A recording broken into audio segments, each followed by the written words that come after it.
Thank you for joining us, everyone.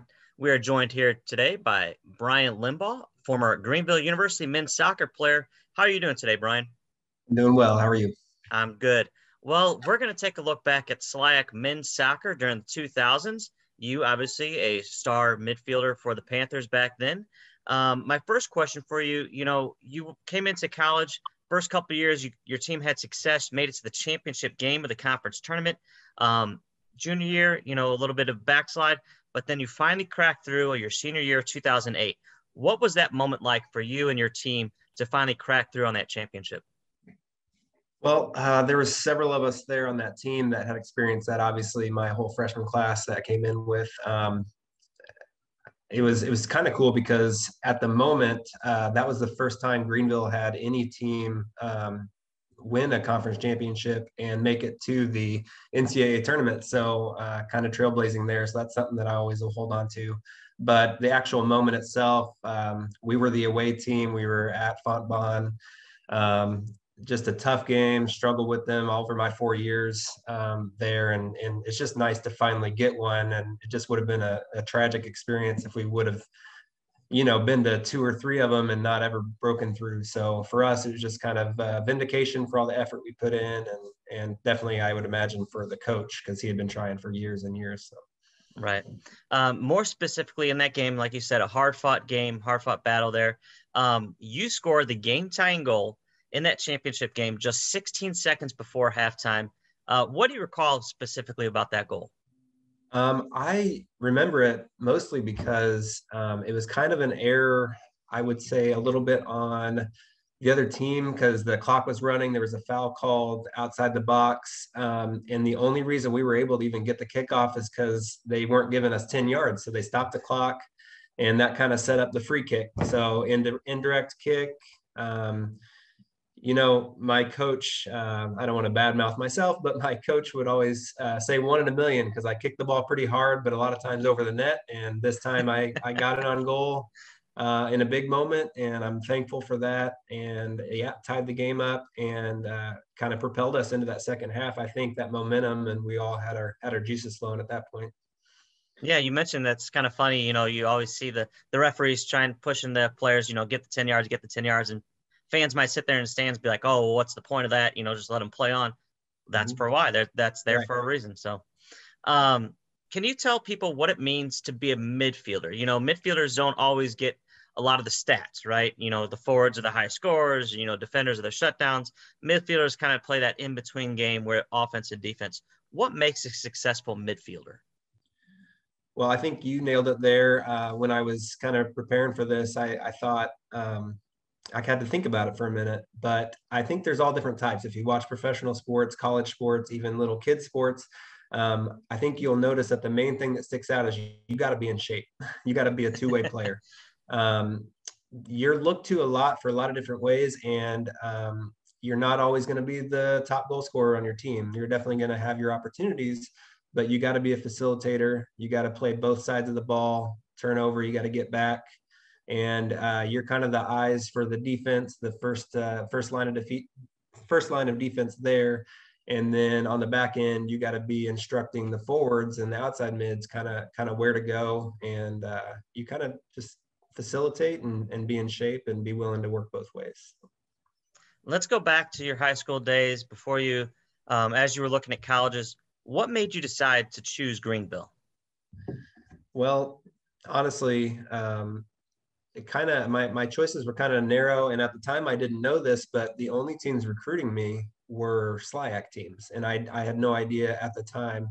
My high school, we didn't have the best team or record, so we didn't have a lot of people coming looking at us, to be honest. So I kind of had to put myself out there, and so I played in some college showcase tournaments in St. Louis, and that would be, I guess, why the SLIAC was kind of the route that we went. But at the time, I had gotten looked at by Maryville, a little bit by Fontbonne and Westminster, which is the closest one to where I'm from in Sedalia, Missouri.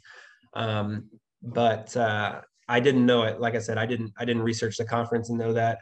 But really, it was somebody that I used to play high school soccer against that was there recruiting on Coach McMahon's behalf.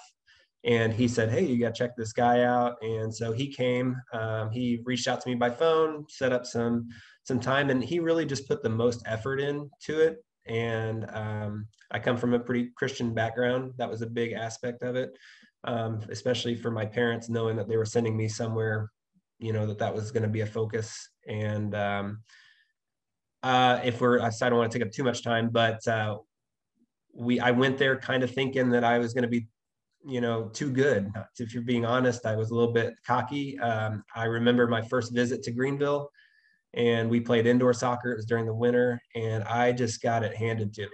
And it was very eye-opening. I changed my attitude from that moment. I loved the coaching staff. I loved the players that I played against on my visits. And Coach McMahon came several times to visit me and watch me play. And he even came to watch me play baseball, like other sport, not even. So yeah, just kind of an all around good feeling about it. And I met my wife there and stuff. So it turned out, I have 3 kids now. So it turned out to be a pretty good choice. But that's kind of how we ended up there. Very cool. So what are some of your favorite moments from being a part of the Panthers? I would say, definitely the championship game and being that first team to break through. And we got handled pretty easily in the first round there, but still a great experience. I remember going to Iowa and just never really experiencing anything like that before, kind of knowing that.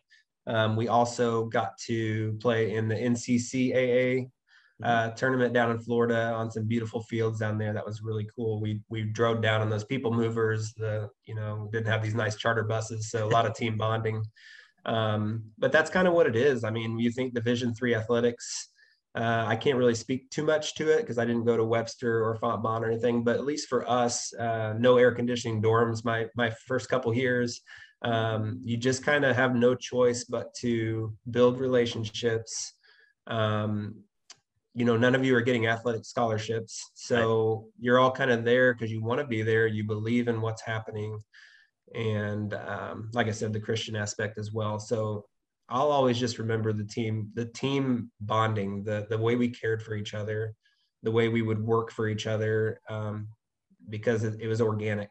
It wasn't pay for play. It wasn't anything. It was just, we wanted to be there. We wanted to succeed for ourselves, for each other, for our coach. And that's kind of one of the reasons I ended up there to begin with. So. Yeah, like you said, I think that's one of the neat aspects about NCAA Division III. You really are playing for the love of the game, right? You're not getting scholarships. You're not getting paid. You're there. You're putting the practice time in. You're putting the effort in because you want to keep playing the game because you love it so much. So couple more questions for you. As you look down this all-decade list of players, are there any players that you remember enjoying competing against or playing with, anything like that? Enjoy, I don't know, in the moment, but one stuck out. Several stuck out, but one for sure, the last name on that list you sent me was Mike Gutley. My whole purpose in that championship game, my senior year, was to be on him 100% of the time. He was a very good player. We figured if we could take him even a little bit out of the game, we had a chance. So my role changed drastically in that game, and I scored because it was a free kick. Otherwise, I was pretty defensive minded that game. So that sticks out, obviously, because he had such a reputation that I got man marked on him. Right. And a couple others, Ricky Seaman for sure. These are just names that I remember. Kevin Fan. Him and I went against each other coming in as freshmen, and he ended up beating me out for Rookie of the Year that year. So that's one that sticks out for sure. Danso from Principia. So yeah, several. It's a pretty solid. And then Seth Huber, I never played with him. He's the other Greenville participant on there, but him and I actually play co-ed leagues together now. We both live in Hillsboro.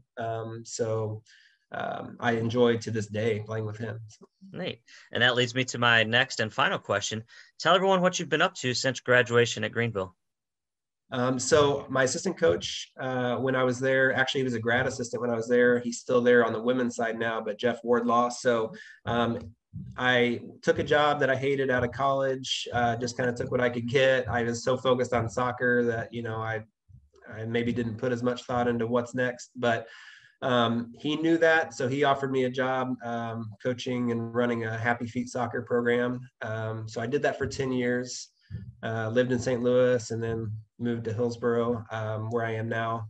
And then just recently, I took over a State Farm agency. I'm now a State Farm agent for a year and a half now in Hillsboro, where I live. So that's kind of where we're at. Like I said, I have 3 kids. I'm married to my wife, Anna, who also went to Greenville. And I just play soccer as much as I can recreationally. I try to make it to the alumni games and try to stay active, but I am getting a little bit old and feeling it. So. Well, I want to thank you again for looking back when we were all a little bit younger, right? So, and really enjoyed talking to you, and wish you the best of luck in the future. I appreciate the time. Thanks.